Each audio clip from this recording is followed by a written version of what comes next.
Whoa, it's only in one of my ears. Is there a reason why it's only one ear? Are you hearing it only one ear? Yeah. It's only one ear. It's because of my phone. Oh, okay. Yeah. So the people at home, I'm sure, are loving it. Hey, is this the... Just put it into one side. Live-action SpiderMan? Yeah. Oh, just put it in one side. Just put it in one... Just listen out of your right ear. That's all you need. Or your left ear if you turn your headphones around. Yeah. Oh. We can go longer than 15 seconds on this. Yeah, nobody's going to have a problem with it. We can go double the amount because it's only in one ear. There you go. Well, yeah. 15 seconds per side. 15 seconds per side. And add it in to one side. Yeah. So, yeah. The podcast with the most. The podcast with the host. What you talking about, sucker? Yeah. Oh, man. Walk. Man, that gets me so hyped. Hey, everybody. So hyped by that song. That's a Spider Brain.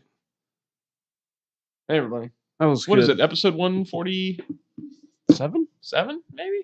That's what I was going to say. Sounds right. We'll find out. Oh, boy. Got a few things to talk about. Got a top 5 list. Well, I got this phone. Okay, so Amy got a new phone. So I took the old phone. Yeah. And now it only has one channel apparently on the headphones. It's 148. Whatever. We're coming up on that 150th. We got to do that live. We got to test out that live feed thing. All right, what were you saying about your phone? Your phone didn't work last week either. We had to use my phone. It was because it was this phone. Yeah. I said something to Amy. You gypped me. Yeah. What are you trying to do? Yeah. What are you trying to do, wifey? Sell me a bill of goods? Yeah. She said, "Oh no, it works. It works." Apparently it doesn't. Well, so it worked fine up until the time where you got it. Where I got it. Yeah. Well, hang on. So you got the case on there right now. Yeah, there's a case on. No, I tried it without. Well, it could be too that YouTube video is. It's not. It's everything. It is? Okay. Yeah. Well, have you tried cleaning out that spot like I told you to? I didn't clean it out, but clean that out. I twisted around. Yeah. And there's no crackle or anything. There's no sign of a connection or anything. I guess I can clean it out. Clean that out. Okay. So that's the first step. That's the first thing you should do. Everybody says, clean out the. Yeah. Clean it out. Yeah. Okay. That's what they say. I think I've been had. No, come on. Okay, so we got some random stuff to talk about. You want to do that first? Yeah, let's do it first for sure. Did we talk about this NECA Ambassador Program on here? Did we talk about this? No, I don't remember that. I thought we did. Maybe I get confused now because on the weekends I'm in the shop and I talk about this kind of stuff, and then I think I talked about it on the show. Yeah. Or I don't think I talked about it at the show, and I think I talked about it at the shop. It'd be a lot easier on me if you just carried a recording device while you're at the shop. That's what I should do. And then we'll just put that up. And then just interject you every once in a while going, yeah, okay. Yeah. All right. Oh, no. Mm-hmm. Yeah, me too. Just those kind of responses. Perfect. It worked out great. Perfect. Or you can just come out and hang out the shop on the weekends, the entire day. I could do that. And we could just record the entire time we're there. Have an 8-hour podcast. That's a great idea. Okay. So NECA Ambassador Program. I don't know if you can tell, but lately I've been kind of with NECA. Ever since the Turtles thing. They've been making some changes and doing some they've been making some moves that really I'm not a big fan. Should be criticized. And I think a lot of times they have this holier than thou kind of thing going on with different toy companies. Sometimes it feels like like when they're on their Twitter feed and stuff like that, they kind of I can't remember what the example was, but Blaze said one to me the other day, and it was just like, that's kind of rude, where they had insulted some other toy company somehow. But I just feel like they're almost becoming a little bit of ego, it feels like. Well, they are one of the best toy companies. They are. I love their product. I really do. Yeah. I just don't like the whole Turtles thing really soured me. That was quite a bit. That was crappy. But this is the other thing that's going on right now. Okay, the NECA Ambassador Program. What are you checking out? Is this? I'm just watching the sounds. You go ahead and talk. Okay, is it too low, you think? You could stand to bring it a little closer to I'll tell you what, stay where you are. I'll control it from here. Go ahead. Okay, so the NECA Ambassador Program. They started this thing because Target has NECA product now, right? Okay. So I don't know if they are still having reps go to these places. I think they are. I'm not definitely sure, but I think it's the same deal as Toys R Us, where a rep stocks the NECA section at Target. So they're starting this NECA Target Ambassador Program. And I might have this wrong. I mean, this is what I remember when I read about when the whole thing started, where you submit a Target that you're willing to go to every single week on a certain day and take a picture of the NECA section and post it so they can see what the section looks like.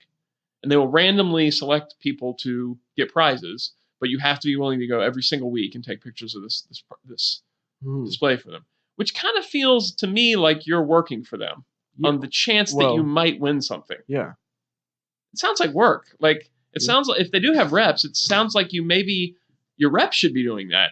That the rep should be going to the store and seeing it stocked and not counting on fans going for you and treating it like the ambassador, and you're doing this, you're part of the team, and you might win something. And it's more like, we just want you to go work for us. We want you to go work for free and go and check and see how the stock is and take a picture of it so we can know if our reps are doing their jobs or not. That's so if you go, I'm assuming that there's one person per location that's so a bunch of people submitted, I guess, for locations, and then they picked these people to be that location's ambassador, and that person goes every single week and checks the stock. So when you compete for a prize, you're competing for a prize with many other locations. Many other locations. So Cincinnati might not get any. You might not get anything. You might not get anything. Yeah, all the people in Cincinnati might not get something. Because somebody in Milwaukee got it. Because they got it. I don't know how many prizes they do and how often they do it, but it was very much wow, that sounds like a lot of work for the chance you might get something.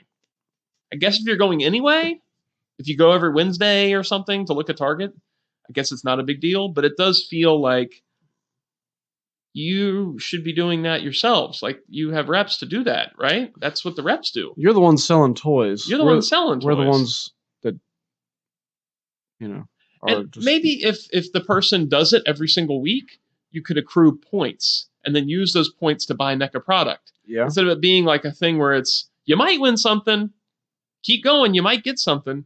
That feels like, okay, well, you're asking people, it's not a contest anymore. It's just work. It's just a job. At the chance to get a prize. Yeah. Like you may never get anything. You may go again and again and again and again and never get a single thing. How about just you get a figure a month or something? How about you get points? Like every time you go, you get a point. I like that idea. Once you get enough points, then you can get something from the NECA Ambassador, website or the NECA Ambassador catalog or something. I don't know. I mean, it sounds like that's a lot of work, but at the same time, you're asking people to do a lot of work for you for nothing. Yeah. So, what you got? Who knows? Who knew? Who knew? I didn't know. Well, okay. So I made a Joe Bonamassa custom. I saw figure. that. Okay, yeah. So I made it it was a commission for another guy that I kind of know. And he went to the concert and he had meet and greet passes. So he took the figure back and Joe Bonamassa signed it for him. Right. And then he said that he loved it and he had to have one. And could he pay me to do one? Whoa.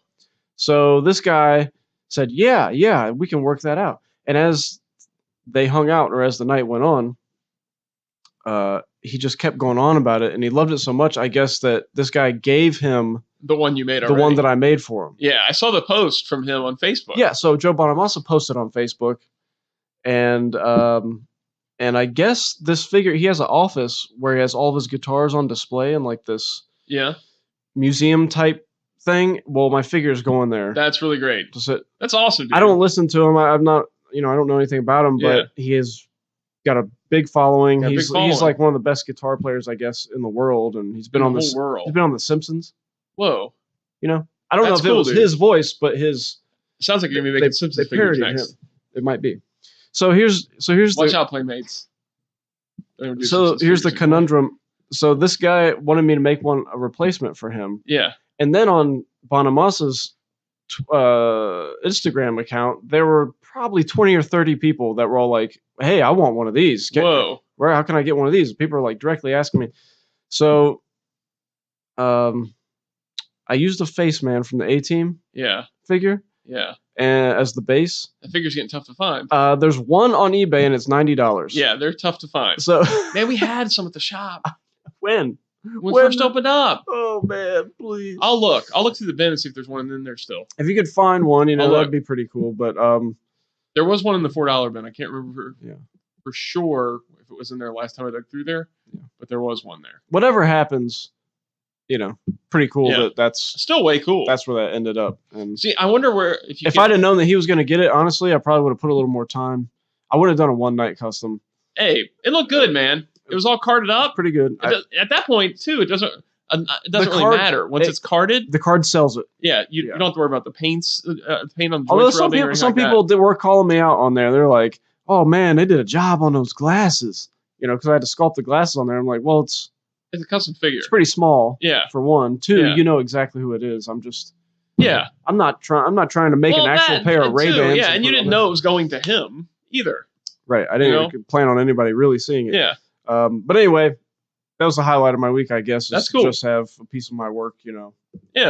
Reach pretty somebody. Awesome, dude. And he seemed like he was a pretty cool guy about it. And he was like, "Get me to a 1/32 scale Millennium Falcon right away." And which means the Falcon's way too small. That's right, because it's the figure's 1/18 scale.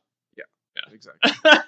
I saw that post. And I immediately was like, I want to correct you. Yeah, I didn't. But I'm not going to. I thought the same. I was like, well, like, you're going to be way too big to fit in that Falcon, buddy. Yeah. You're going to be like twice the size. Yeah.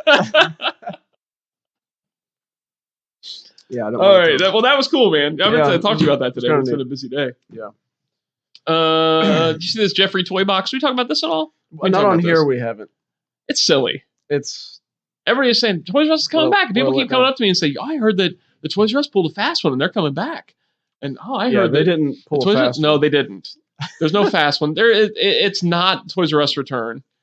It's a little island in Kroger that says Geoffrey's Toy Box, and it's filled with all the in-house brands that were part of the Toys R Us name that didn't sell at Toys R Us. It was the stuff you ignored at Toys R Us, like Journey Girls and like was adventure, cheapy knockoffy action figure lines with the military guys and stuff. Which, I mean, some of those were okay, but it was just it's all just crap you didn't want. Yeah, it's the stuff that didn't sell. It's the stuff that didn't sell. So it's their way of trying to get something still out of the brand in a cheap way. And Kroger was willing to take it on as just product to have in their stores. But in no way, shape, or form is it the sign that Toys R Us is coming back. It's not. Yeah. I think we now have more hope of KB coming back again than we do from this Toys R Us thing. After seeing the Geoffrey's Toy Box, it's a joke. It's Geoffrey's Toy Balls. Geoffrey's Toy Balls. It's not even a big island either. It's not. Just seriously, was it like 5 foot by 3 foot or something like that? It's awful. It makes me sad to see Geoffrey on it too. You'd rather just not see it. I'd rather just not see it. I'd rather just be over instead of dragging out the carcass for something. It's like I said goodbye to Toys R Us. It's over. It's a bummer. Yeah. But to see it now plastered on this thing as if it's something, it's like, oh, that's awful. Yeah. That's awful. Speaking of which, the most recent episode of the Goldbergs had opened up with Adam going into a toy store. Did you see the sequence? I did see the sequence. Did you see the episode? I did not watch the episode. I've watched the entire first season. Yeah. I'm in the second season now. Yeah. We love the show. We watch it every single night. We watch an episode every single night. It's so good. I love it so much. I knew you would. I love it so much. I should have been earlier on. It's okay. I know how it goes. It is so great. We crack up every episode. Barry is the best. Barry's great. You're totally right. Tasty. It's a trip down memory lane. I like how it jumps around. Blaze was saying this something. He's like, I don't understand the timeline here. He just went to see Return of the Jedi. Right. And the next episode, Die Hard's out. I was like, well, it's like his memories. It's just like that's a problem that memories. I kind of had at the beginning. Yeah. And the only way I could justify it was at the beginning of each episode. He says it was 1980 something. And you think about how your memories kind of get jumbled up as far as the timeline goes. And so it's just kind of... It jumps around. You just have to accept that. You accept it. And it's random stories.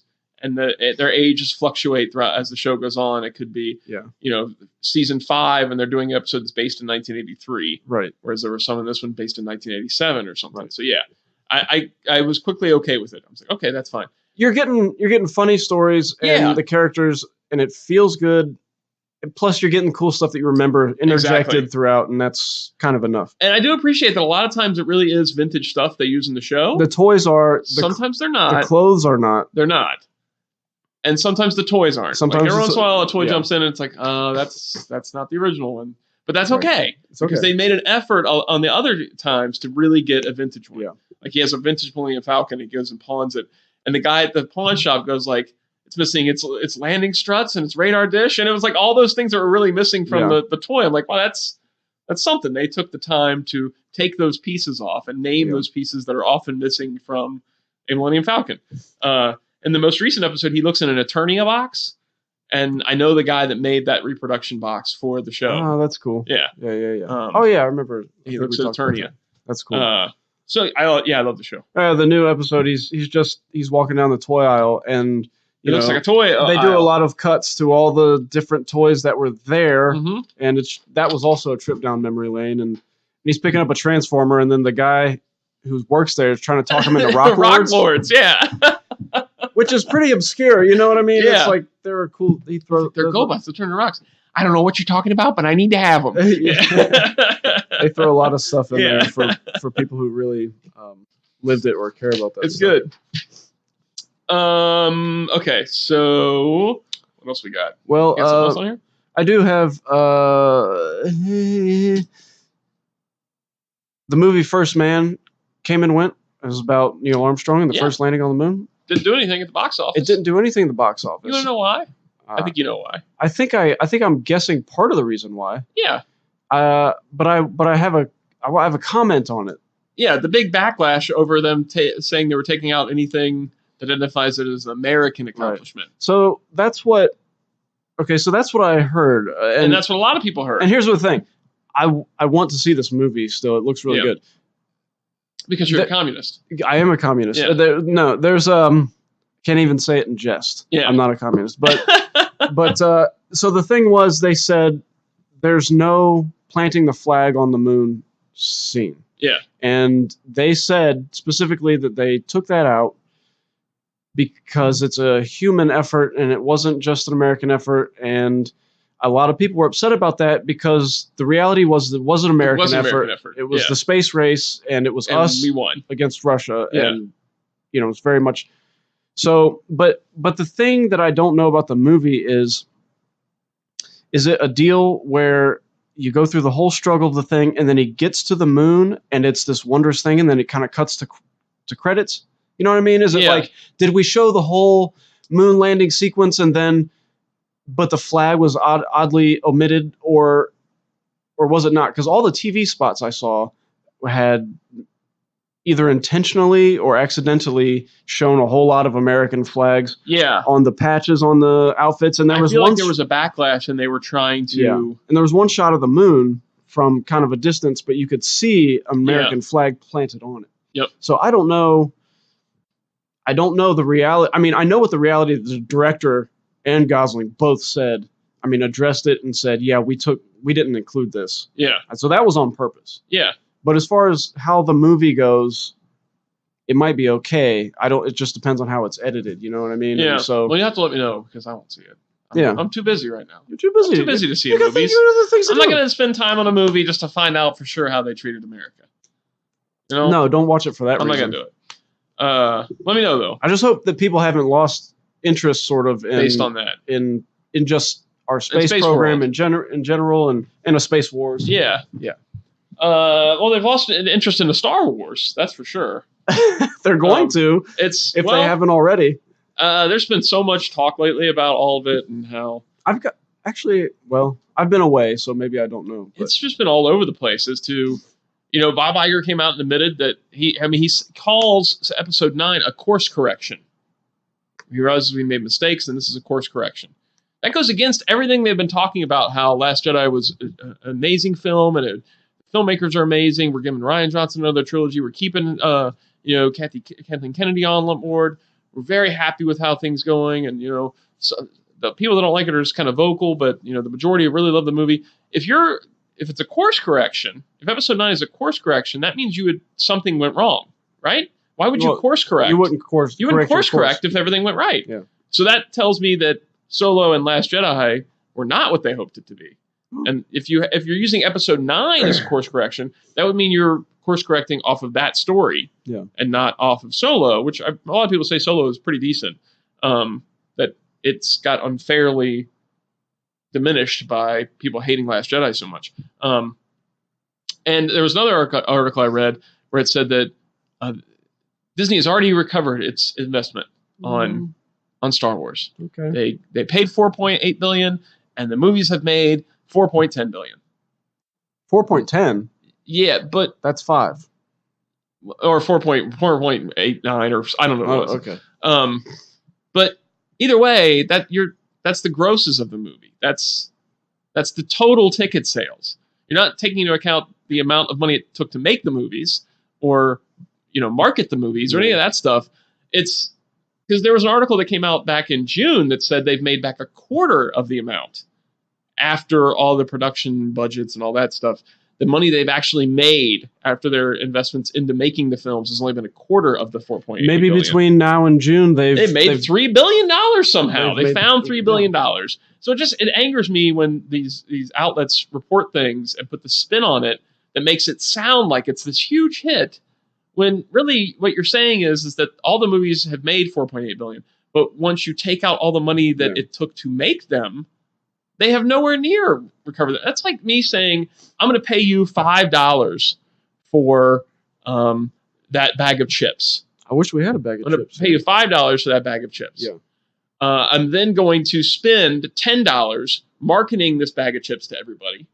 And then they're all going to buy it, and it's going to make $5. So that $10 I spent, though, to find the people to buy the chips, that's not just gone. Just because I got $5 from them and I gave you $5, well, I'm good. I broke even. Yeah. No, I still have this $10 investment I put into marketing the chips to people that they're just completely ignoring. Here's the odd thing. Why should it be expected that Disney had to make back all the money that they invested at this point anyway? At this point. It's only been how many years now? Yeah, I mean, you don't have to. Yeah. You don't have to make up something just to, or it's. I suppose it could. A silly article.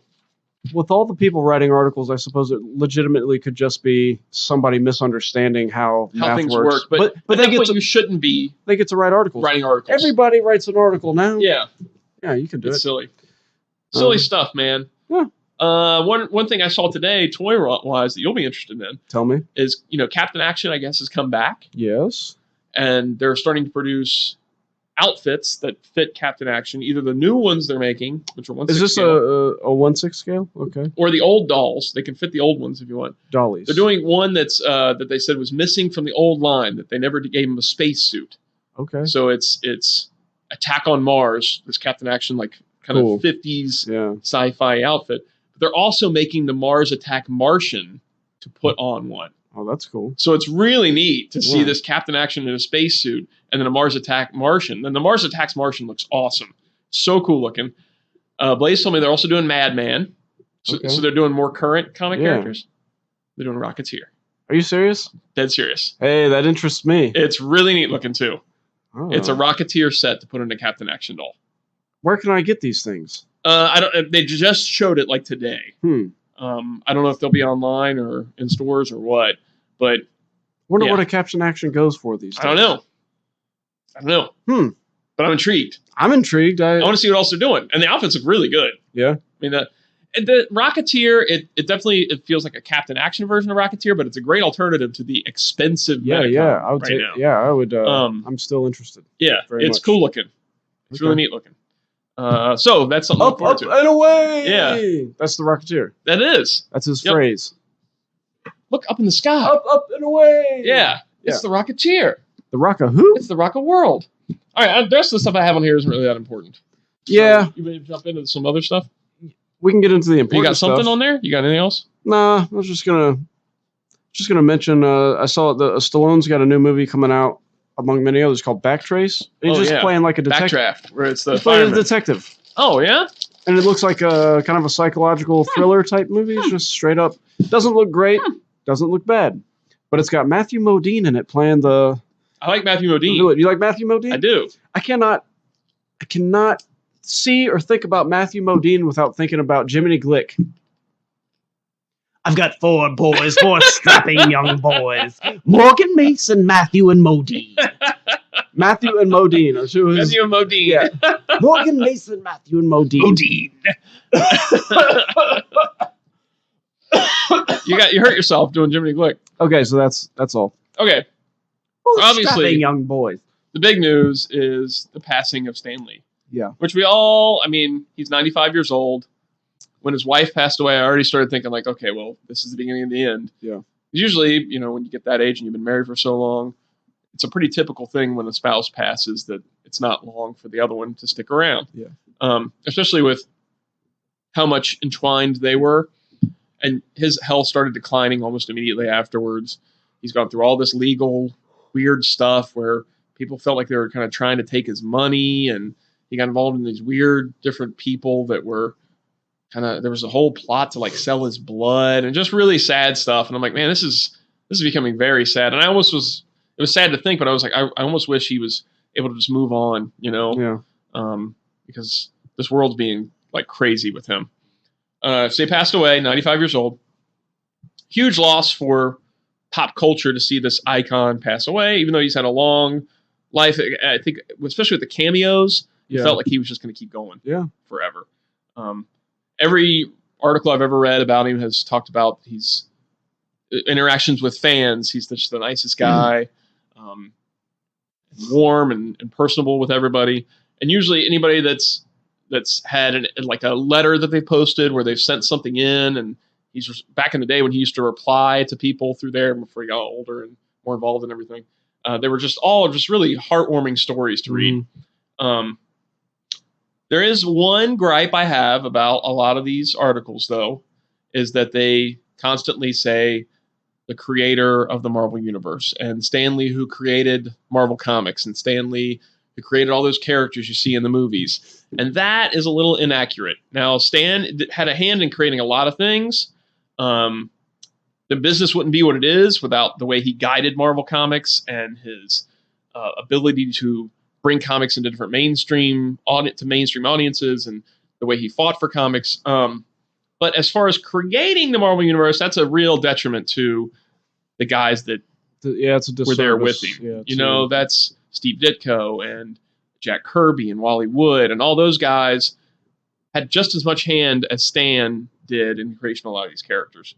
And even later on characters in the 70s and stuff. Even more so, maybe, in some accounts. I mean, he was an idea guy. For sure. Yeah. I mean, I think he's even said before that the way that Marvel method would go was he would come up with an idea, he'd talk to the artist about it, and say, run with it. And then the artist would basically take that little idea and turn it into a whole story. Yeah. I mean, plotting out everything. And then the writer, they would do artwork before they even had the story written, and the writer would come in. And then Stan would come in and just write dialogue in the spots. And there's even some pages like that Kirby had where he had almost completed dialogue written out for what was happening in each scene.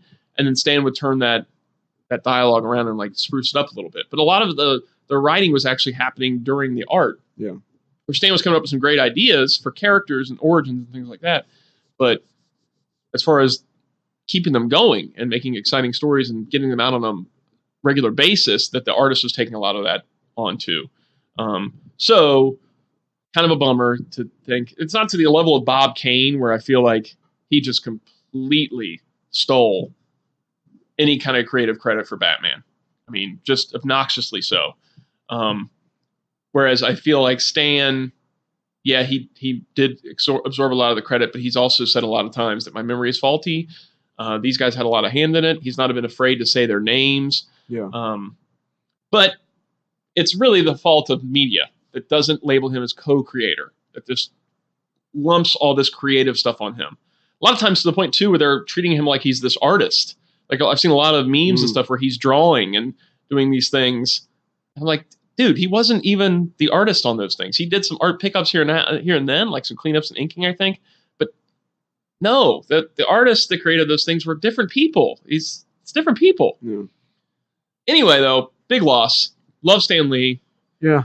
Sad to see him go. And that's the last one, basically, of the old big-name creators that created the Marvel and DC universes back then, it feels like. Like he was the last one. We just lost Steve Ditko recently. Yeah. Now Stan's gone.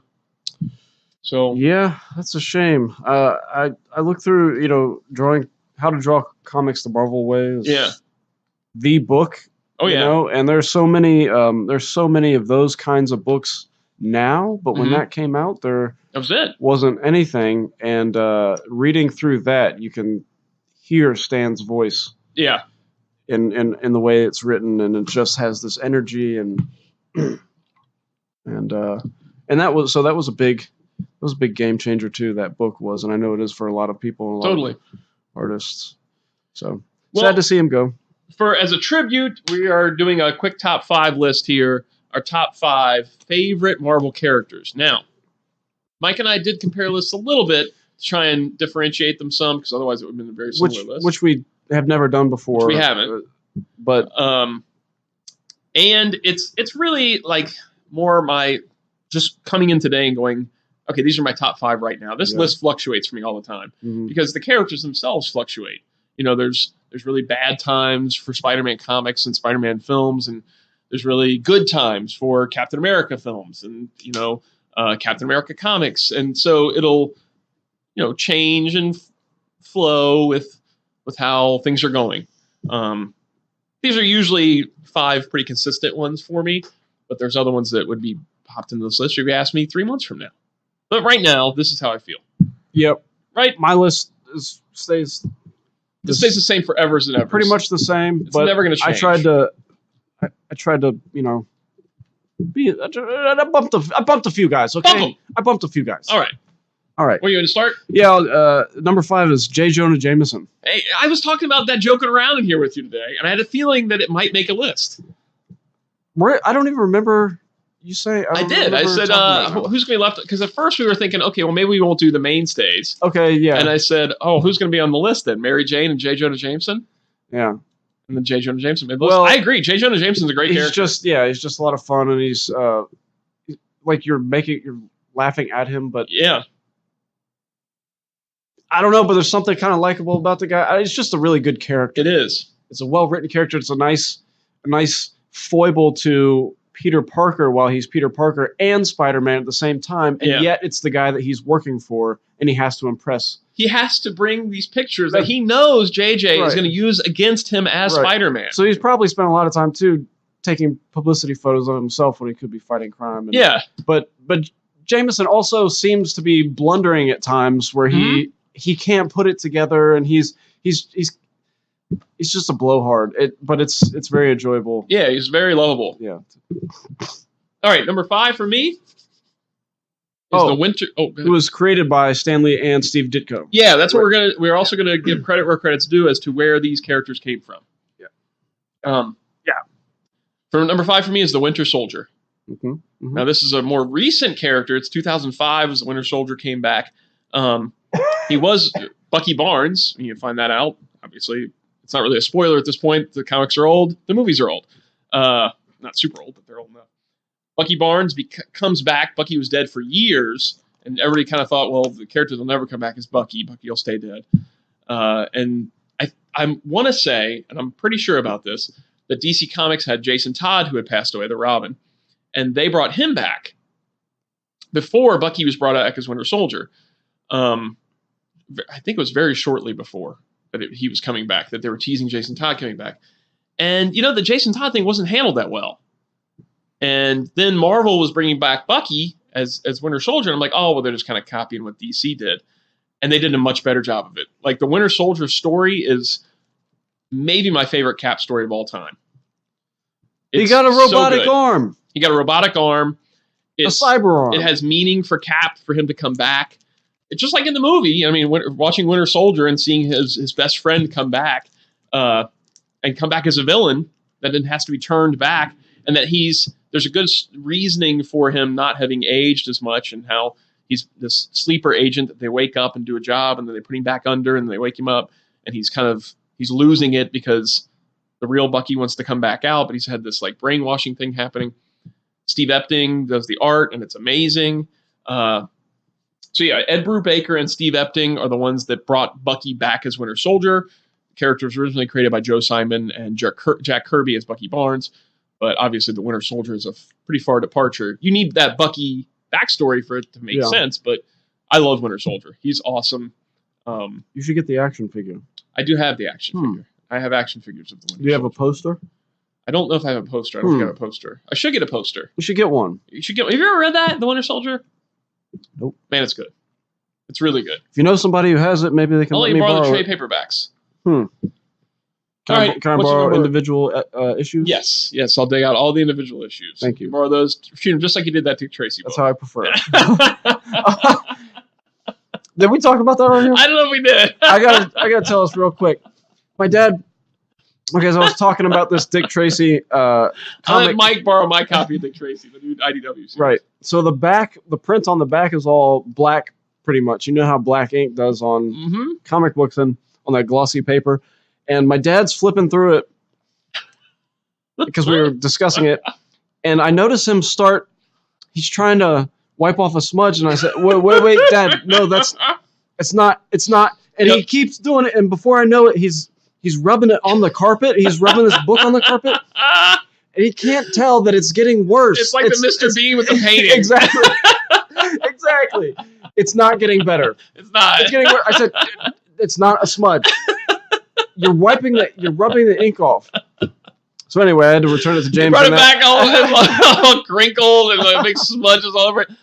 I brought your book back. Good as new. Just slid it on the table.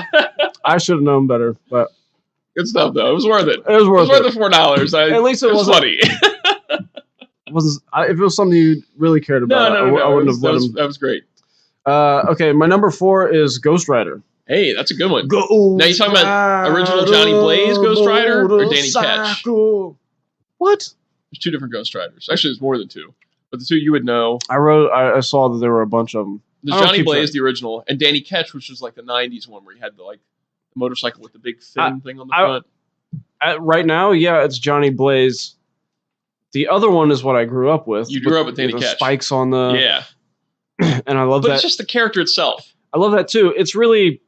Yeah, I mean, those are... I count that as a progression. Yeah. And I love both of those, so that's fine. But I do love that old outfit with it's supposed to be black leather, really, but it's all blue. It's painted, it's... In the comics, it's blue. And he has like a regular motorcycle, basically, with just like flame wheels back in the old one. A flame head. Yeah, the flame brain. Yeah. His little flame brain. It's cool. It's always been cool. Cool design. Gary Frederick and Mike Plug. There you go.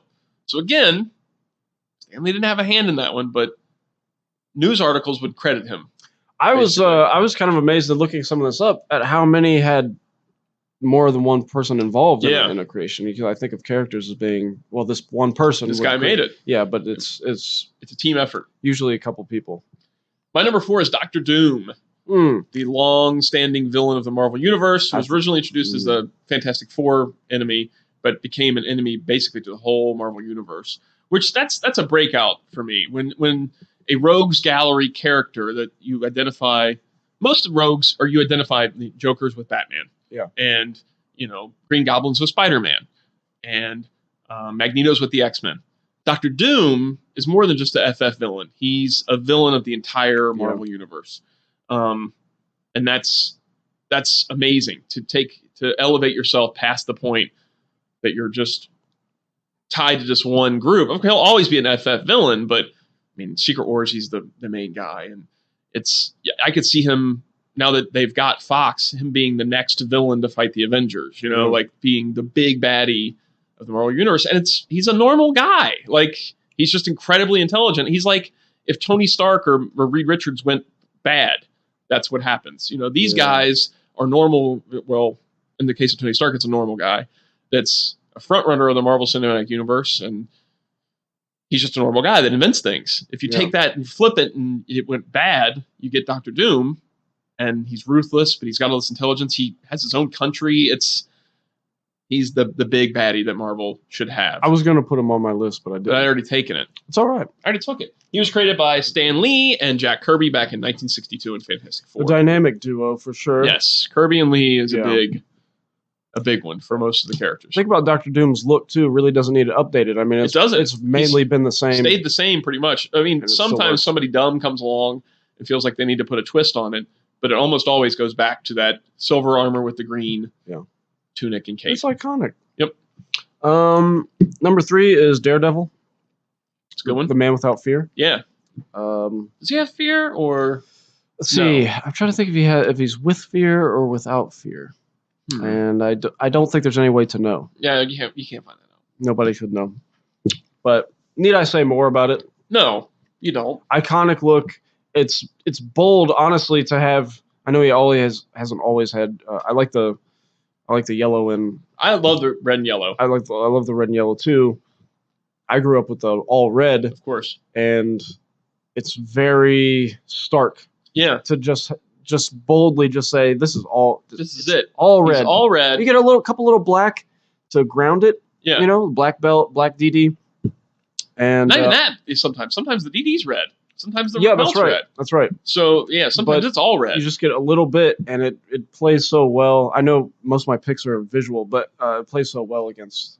It's just so much cooler great for him. And I had the Secret Wars figure. I think that was the first Secret Wars figure I had was Daredevil, and he's a superhero that has a major weakness as a human that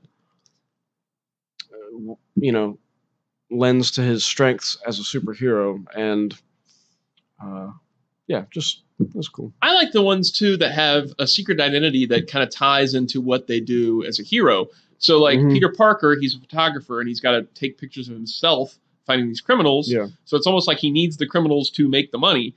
Same with Daredevil, kind of, that he's a lawyer. Yeah. And so he's got to do his law thing, but in the meantime, being a vigilante, which is completely against the law. And a lot of times he's prosecuting the same criminals or defending the same criminals that he's kind of been involved in the whole deal with. So it's this weird double-edged sword of Daredevil where he's got to be on the right side of the law and be a lawyer and then be on the other side of the law and kind of do this vigilante thing. Be a vigilante. Very much against the law. Yeah. So yeah, I like that aspect of the character too. And his Netflix series is incredible. It's so good. Season 3's on right now. Season 3 was great. You watched it all already? I watched the whole thing, man. I could not stop. It was so good. I haven't watched season 2 of Jessica Jones or Iron Fist or Luke Cage, but when season 3 of Daredevil rolled around, I was like, at first I wasn't going to watch it. It's like, I should watch the other ones first. It's like, well, I'm just going to watch just one episode of the Daredevil and see what it's like. And man, I couldn't stop. It may be my favorite season of the 3. Daredevil, the best overall Netflix season, maybe. It's either Daredevil season 1 or that. It's my favorite overall Netflix season. And it was great. So good. So that was your number 3, right? That was my number 3. My number 3 is Captain America. Number 3. Created in 1941 by Joe Simon and Jack Kirby. Again, Joe Simon and Jack Kirby, but that character is being given... Because Stan Lee was involved in coming back in Avengers and everything, and I understand that. But again, he's being seen as a creator of this, and he's not the creator of Captain America.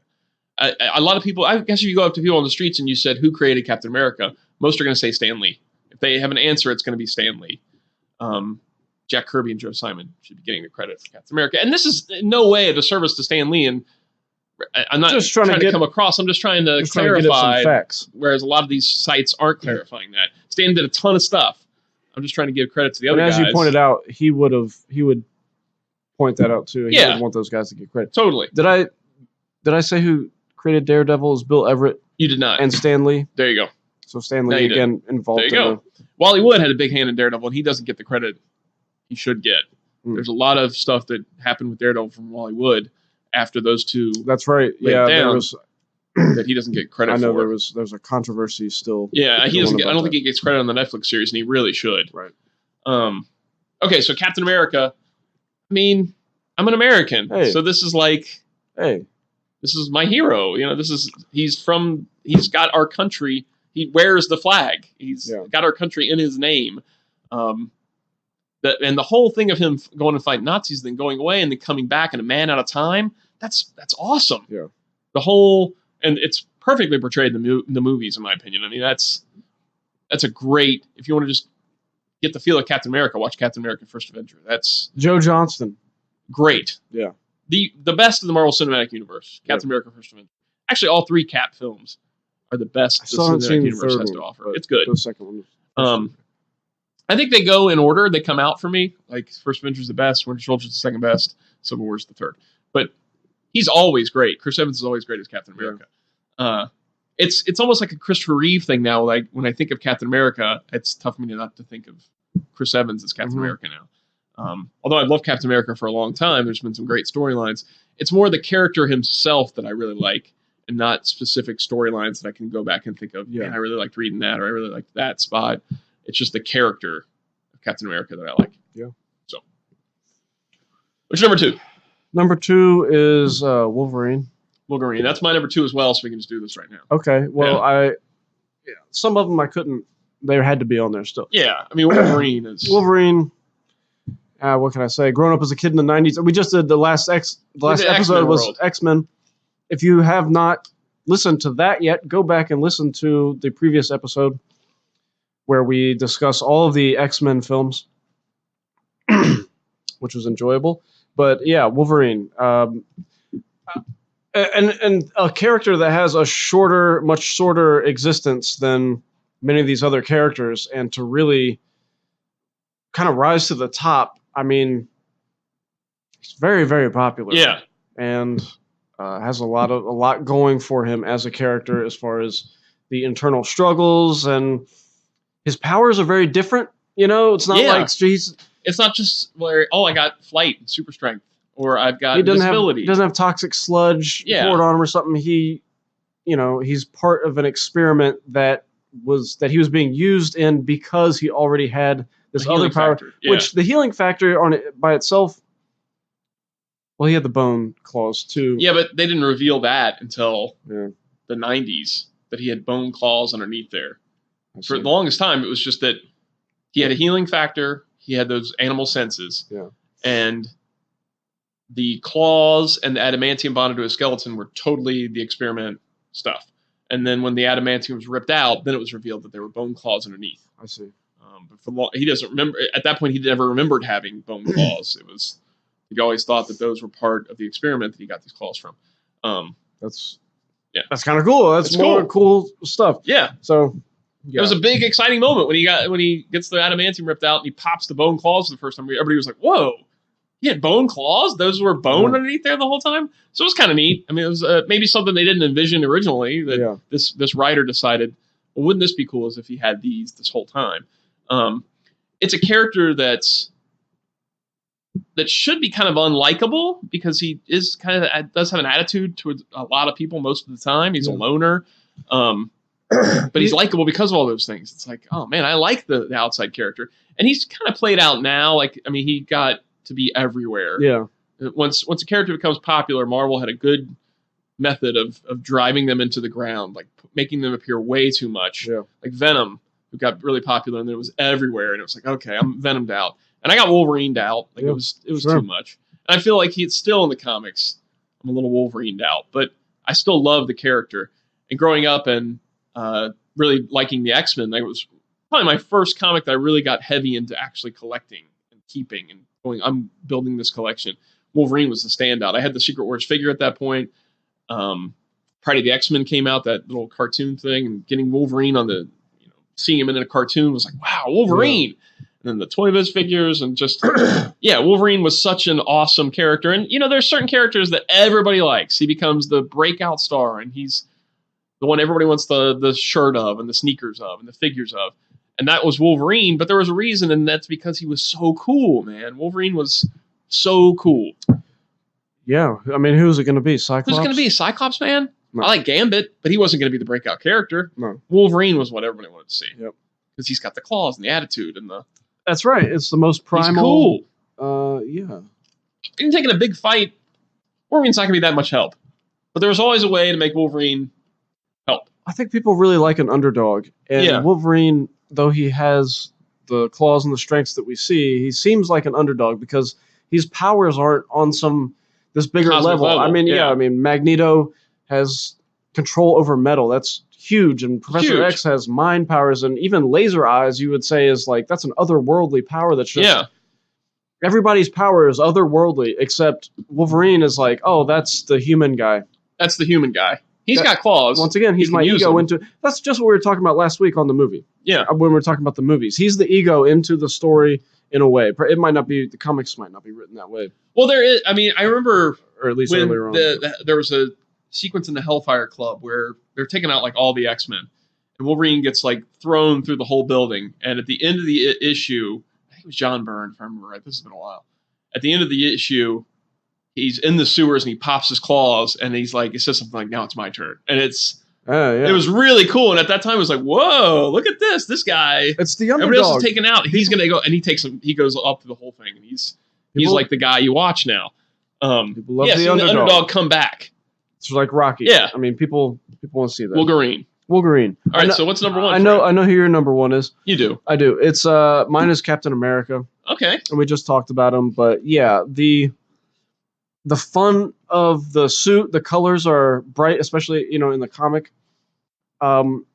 It's Old Glory, which the American flag can although I'm proud of our country, it can be sort of corny, there's it can come across as corny on certain after 9/11 everybody had the flag shirt, and Old Navy was having the flag, and it just got to be like, oh, this is flea market stuff. You know what I mean? But Captain America never felt like that. Never. It's always a point of pride and once again a bold direction, a bold statement, and just be like, this guy is our guy. Yeah. And he is not ashamed of that either. This is what he is. He's proud of his country, and he is for justice and unwavering. And the shield is a nice accessory. It's like it's different. It's a cool weapon. It's just a different thing. The whole thing has its own feel, and the tie into the World War II stuff, and being a man out of time and all that is got to be my favorite. He's great. I seldom see a Captain America image or something that I don't respond to in some way, kind of positively. Yeah. And you're my number one. I think everybody kind of saw this one coming. Is SpiderMan. Yeah. Oh, Captain America created. Oh, I already did it on mine, so it doesn't matter. Oh, yeah. Wolverine. We should say Wolverine. Wolverine was created in 1979 by Roy Thomas and Lin Wein. And then John Romita Sr. actually did the design for him, but Herb Trimpe drew him in his first appearance. Hulk 180. Oh, okay. So so John Romita is actually one that designed it, but then he didn't draw the first appearance. Yeah. So you got 4 guys basically involved in creating this. Cool. Okay, so Spider-Man is my number one. Right. Created by Stan Lee and Steve Ditko. I mean, he's just the best. It's tough to top this character overall. He's got an amazing supporting cast. He's got an amazing rogues gallery. He's got an amazing outfit. He's got amazing in the title. And he's got amazing in the title. He's got some great films. He's got some great cartoons, great toys. He's had a lot of great comic stories. It's been a long time since Spider-Man's been really good in the comics, but he had a long run. Great comics. And the cool things about the character for me is that his other side was unlike pretty much any other one at that point. It was a nerdy kid that gets to become a superhero. And that, as a kid growing up, was like, that was a really cool thing to identify with. These other ones were grown-ups, and Clark Kent was a reporter at this guy is in high school, and he's a nerd, and he's an outcast, and he gets made fun of. And just like I was getting made fun of for being a nerd and an outcast and stuff. And then he became this hero, but he was still this nerdy kid underneath it. He didn't change into this other guy immediately. He was still a nerdy kid, and that's when he works best, is when he's the nerdy, down on his luck, outcast kid, and still does the superhero thing. And then the other thing that I really like about him with his origin, Batman's origin is tragic. It's tragedy that his parents died and he had to witness it. But he had no active part in that. He could not have stopped it. Yeah. And he didn't cause the burglar to come, or the robber to kill his parents. The bugler. Whereas Spider-Man has an active role in his origin and in the death of Uncle Ben. He actually is at fault, basically. So his motivation is guilt in a way that Batman's is different. I think Batman feels guilty for what happened to his parents, but he couldn't do anything about it. Spider-Man could have done something about it. It's his pride and his greed when he gets these powers that get in the way and cause him to not stop this robber that then kills his Uncle Ben. So he has an active role in the death of Uncle Ben, which is then his motivation to become Spider-Man and stay Spider-Man. And no matter how bad it gets, he still puts on the suit and does his thing. He still is Spider-Man. I mean, he gets down on his luck, and he has no job, and he has his girlfriend leaves can't get him, the girl. he does bad in school because he has to be Spider-Man and he misses the test or doesn't study that night because he's got to go to be Spider-Man. And then J. Jonah Jameson over there is blaming him for all the things that's happening, but he keeps on being Spider-Man. And that's a great character. Yeah. It's crazy that it took so long to get it in a movie because it's such a great character. It's one of the greatest characters, not just in comics, but just one of the greatest characters ever made. And cool powers. Opens up a lot of, discussion and possibility of discussion for moral and ethical situations. And with great power comes great responsibility. Yeah. And that's, it's actually my number 2, but I already had it on the list, so you kept it off there. We would have had the exact same list, I think. Yeah, it would have been really close. Otherwise, Spider-Man he's great. And what cool powers, man. Cool, very, very neat powers. I like both versions. It makes more sense to me that he has a natural web slinging. I do too. Although it probably would come out of his butt. Yeah. But I also love the idea of him kind of being shorted this power that comes along with the spider. And he says, how can I make that happen? And he makes the mechanical web slingers. They could have easily just said in the comic, he sprays webs. Yeah. And in movies, it makes sense to do that. I'll never down talk the Sam Raimi movies. The first 2, I won't. Because in the movie universe, it made sense for him to just have them. Because it gets you a step further in the story faster. But in the comics to have gone, let's take away that one, and he has to make it. That's like an extra step that you didn't have to take back then, and then it completely adds another level to the character for years to come that he had to make these web shooters. And you get all these stories where he runs out of web fluid, or that his web shooters jam up, and he can't now doesn't have that power anymore. That's just awesome. It's an awesome little element to just add in there. It's just another layer that makes the character so cool and so just multifaceted, I guess, just to have it, this little extra thing that they didn't have to put in there, and then they put it in there. Yeah. So, Spider-Man, tops. All right. Runner-ups for me are Punisher. Punisher's great. Nick Fury, both versions. Dr. Octopus, I actually think is... That's a good one. Kind of cool. He's understated. I know there's nothing special really about his suit, or he usually has that bowl haircut. I always think he looks... I used to think this guy's kind of goofy looking, but he does have mechanical octopus arms. He's got mechanical octopus arms. A lot of the Spider-Man stuff's on the runners-up for me. You're going to say something else? I was just going to say Iron Man. Honestly, Iron Man, for sure. He's a runner-up for me, too. Should have been on my list, but I bumped it to make it a little more interesting. Yeah. But Iron Man really is probably number 3, maybe? Number 4? I mean, he's... Iron Man fluctuates for Wolverine has to be a little bit higher, but as far as movies go, that first Iron Man Man's great. Fantastic. He's really solid in Avengers Infinity War, too. And it's just like Batman, where you have somebody who doesn't have powers and he has to use his mind and create these things, and I just love that. So I would put him on my it'd be Iron Man. A lot of the Spider-Man villains and supporting cast, like Green Goblin, Venom is high on my list. J. Jonah Jameson was high on my list. Carnage. Runners up. Carnage is really cool. And then Iron Man, and there's another one I was just about to say, and I've lost it. Iron Maiden. Iron Maiden, yes. Yeah. Iron Maiden, definitely. Professor X, Magneto, those are high up for me. Yeah. Magneto. I like Gambit a lot. Definitely. Magneto is great. He's got a really cool origin. Kingpin, that was one that I was thinking of. Kingpin is another one where he's not just defined with just Daredevil. He's also with Spider-Man and with Punisher.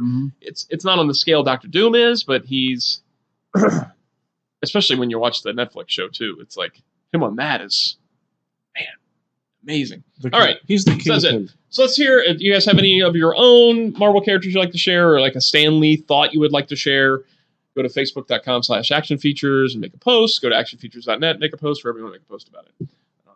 That's about it, right? That's it, yeah. All right. Excelsior. Excelsior. Nuff said. Rest in peace, Stan. Right ear time. If you're deaf in your right ear, switch the microphone or the headphone over to the left.